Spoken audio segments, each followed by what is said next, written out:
Welcome to the Faith to You podcast. I'm Pastor Caleb Schrader. We're continuing our series on biblical manhood and womanhood. Today we come to part 7, and we're going to talk about heroic women in the Old Testament.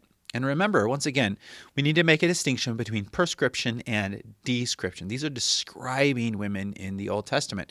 This doesn't mean that we need to idealize this. It means that we need to see what God's role is for women in Scripture. So the first group of women I want to talk about are Mala, Noah, Hogla, Milcah, and Tirzah. Do you remember those women?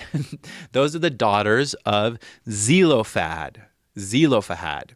A little bit hard to say, Zelophehad. Now, this story is from Numbers chapter 27, and it's when Moses is describing the inheritance of all the different tribes, and the inheritance is attached to the male leader of every single tribe. Well, the problem is that Zelophehad had died.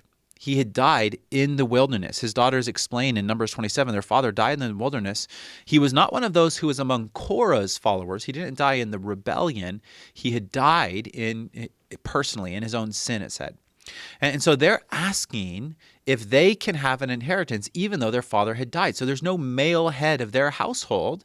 There's no male head to attach that inheritance to. He's left only women. He has no male heirs in his home. There's no males alive. And so what that means is an entire family is going to be cut out of the inheritance. So they go to Moses and they say, well, what about us? And you know what God does? God affirms what they say. He says they're right. They should have an inheritance also. Now, what does this show us? Well, it shows us that there's a place for women to speak up to leadership, to ask for justice, to ask for mercy, to ask for fair practice.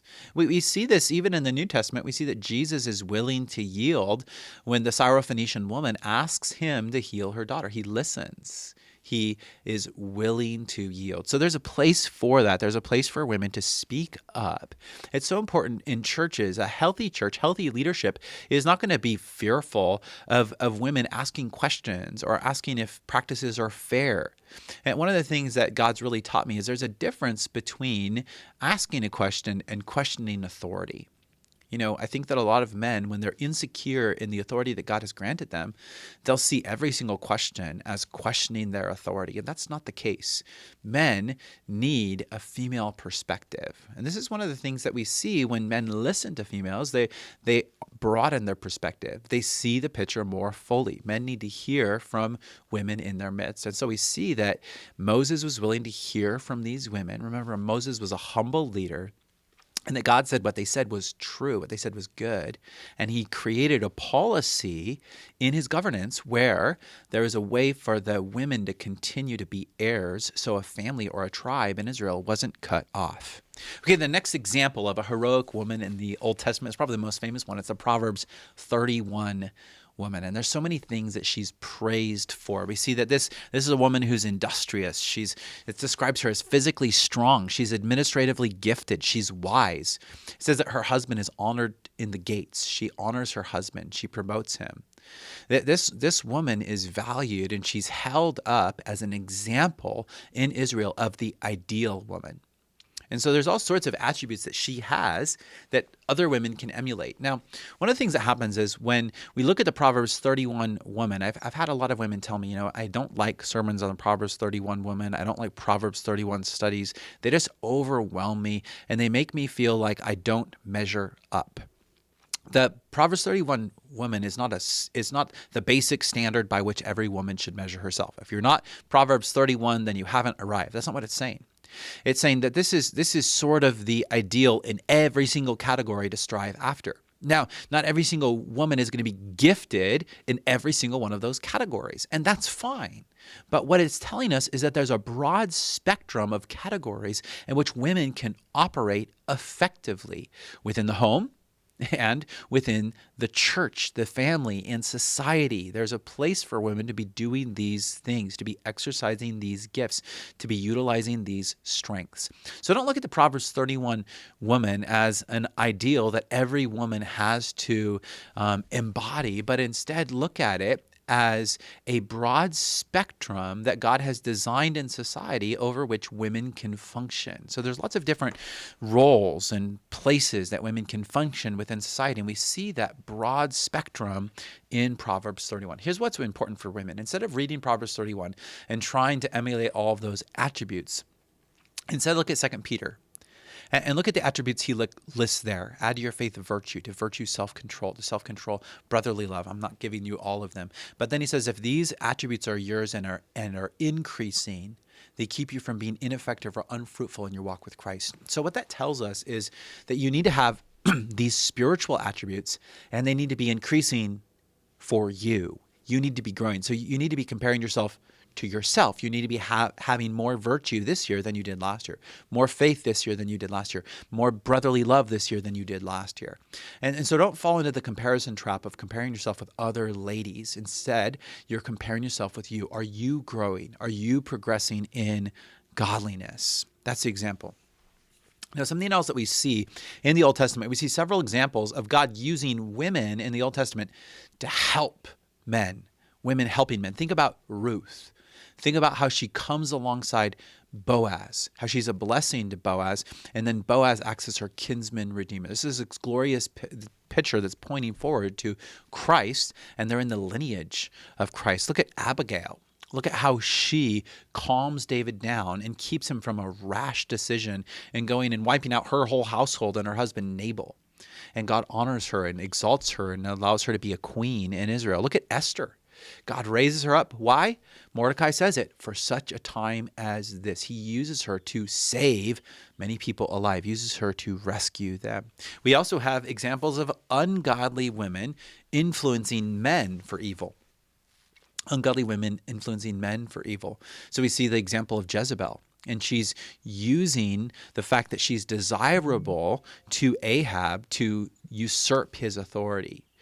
She over and over again gets him to give in to her desires, to do what she wants, and she encourages him to unrighteous action, to murdering people who are righteous, to worshiping false gods. And Ahab is the worst king in Israel up to that point. Or we have Delilah. We have Delilah with Samson, where she's seducing him and she's using her powers over him to get him to fail in his role as a judge in Israel. We see Michal, David's wife, where she also fails as his wife, where she taunts him and mocks him instead of honoring him. And for that, she's barren because of that. We also have examples in the Old Testament of ungodly men who abuse women. And this is spoken against. This is wrong. We see that Dinah is abused. And that this is wrong. This is spoken against when Dinah is raped. We see Bathsheba. This is something that David's judged for, that he takes advantage of Bathsheba. We see Tamar. Do you remember Judah, what he says about Tamar? He says that she's more righteous than I am, when Judah withholds his sons from her. We see in the story of Lot that he offers his daughters to the men in Sodom. This is evil. This is wrong. We see the same thing at the end of Judges with a Levite's concubine when he offers her and she's killed. This is wrong. These are things that happen. And if you just read them and you're just reading it as a description, you're thinking, what in the world is going on? These are all evil things. And you can see it's evil because of what the prescriptive text says. It says that these things are wrong. These abuses are wrong. These things are sin. This is not how men are to treat women. We see throughout Scripture that God has designed men to be protectors, defenders, and providers for women. And when men abuse those roles, we see sin creeping into the society. We see God's judgment on that society. We see also throughout the Old Testament sort of the theme of the pain in childbearing, but we see pain and purpose. Over and over again, we have women that are barren. We have Hannah, and we see the pain of Hannah in being barren, but then we see God's purpose in finally blessing her and giving her Samuel after she was barren.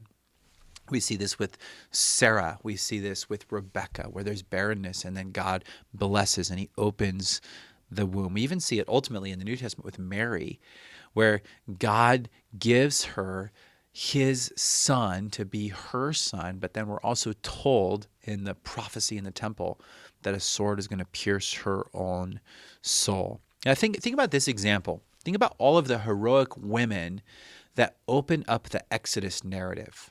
The entire narrative of Exodus, it begins with a story of woman after woman. What am I talking about? Well, the first two women are Shiphrah and Puah. Shiphrah and Puah. Do you remember who they are? They're the Hebrew midwives, and they refused to listen to Pharaoh when he says they need to kill the male children in Israel. They refuse to do that. It says God honors them. The next woman that's honored in the beginning of Exodus is Jochebed. Jochebed, do you know who that is? Jochebed is Moses' mother. And she recognizes in Moses something special. She refuses to obey Pharaoh. She rescues her son, sets him on the water. And then we have Miriam, Moses' sister, and she watches and then she speaks up. But we see Pharaoh's daughter. So we see all of these women. Think about that.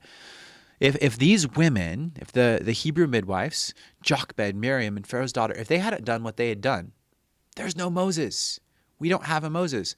And who wrote Exodus, by the way? Oh, Moses did. And he made sure we understand that he wouldn't have existed if it wasn't for these courageous women. So we see throughout the narrative that there's a place for God's women in Scripture. And notice something about all of those women. All of their heroism surrounds what? Protecting and caring for children. Protecting and caring for children. We see that there's distinction in roles and there's equality in value throughout the Old Testament, throughout the New Testament. I hope you're enjoying our time looking at these examples of heroic women in the Old Testament. Thank you so much for listening to me today.